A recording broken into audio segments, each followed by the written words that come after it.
Guys, narito pala tayo ngayon sa kanto papasok ng Daraitan.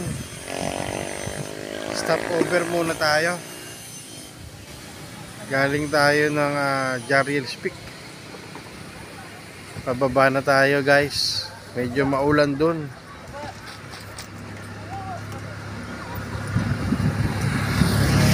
Naging stop over na rin to.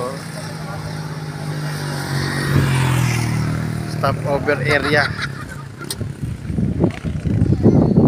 Ito pala guys yung kanto papasok ng Daraitan. Yung mga campsite papunta doon sa looban. So ayun guys yung bundok ng Daraitan area, tanaw rito sa labas along Maralaki Highway. So may magandang view lang dito sa area. Kaya nagiging tambayan nito o nagiging stopover area ng mga riders.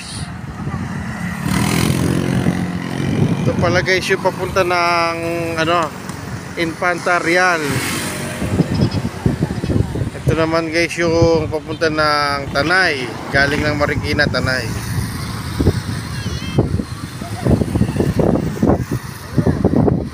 Galing tayo guys kanina sa taas sa may bandang Jariels Peak.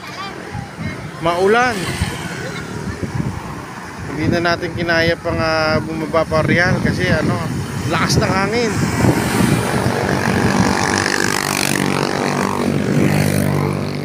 Kaya nag-decide na lang tayong bumaba pabalik.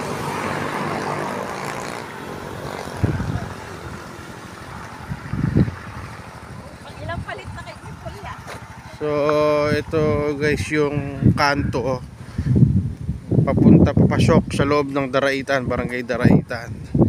Diyan yung mga campsite na pinupuntahan at dinadayo.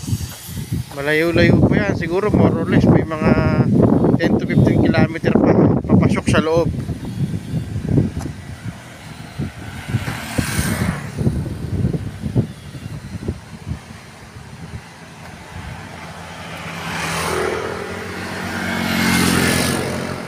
Yan.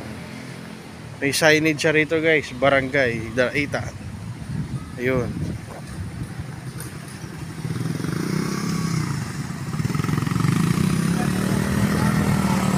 Ayun guys yung signage, Barangay Daraitan.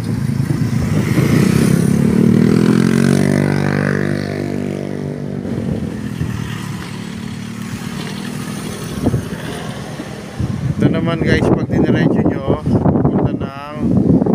Infanta Real. Yan.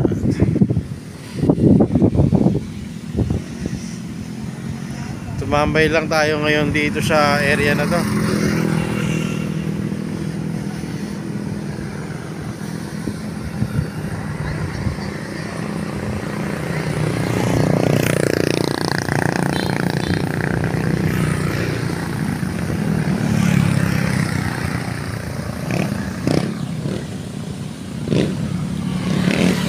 Stopover talaga siya rito. Dati nung nagra-rides kami rito, hindi pa ganong tinatambayan to eh. Ngayon talagang dumadami yung mga stopover.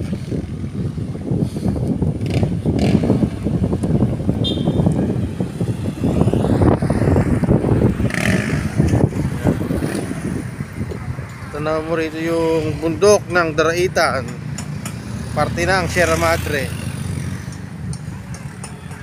So sa susunod na vlog natin guys, papasok tayo dyan sa Daraitan. Hindi pa kasi tayo nakakapunta dyan sa loob.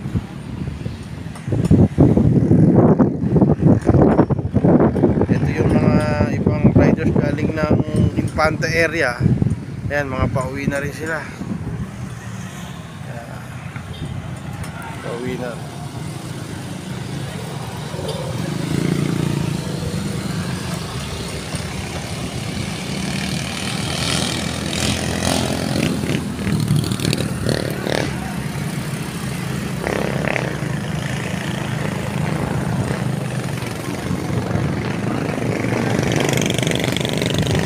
susunod na gala natin, pupunta tayo sa loob ng Daraitan para ma-experience naman natin guys yung mga camping site doon. Okay, sige guys, salamat. Hanggang sa muli.